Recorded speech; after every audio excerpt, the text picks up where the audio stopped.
one of the biggest things I talk about on my channels is, you know, uh, I believe I'm kind of paraphrasing, but in the Bible, Jesus says to come to him with a childlike faith.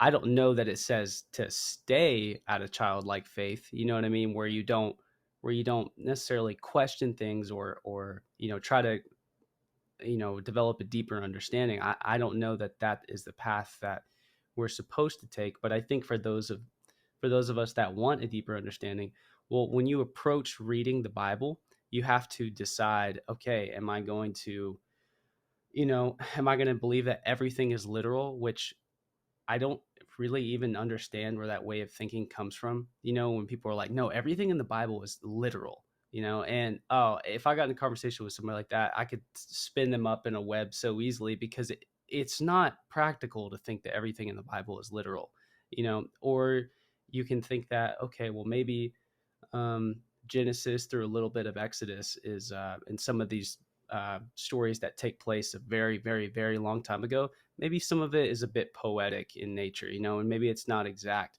because, I mean, the simplest thing is, okay, if the story in Adam and Eve is literal, how come 60% of the human population isn't mentally retarded?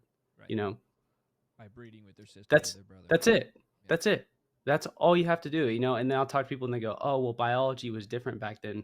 And I'm like, "No, God is infinite. I mean, forward, back.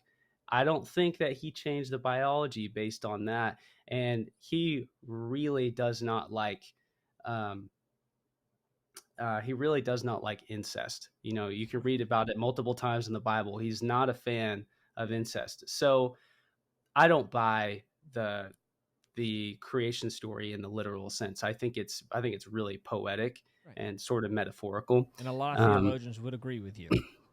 yeah, right. So, Yeah, but because that they've taken the time to really deep and dive into it.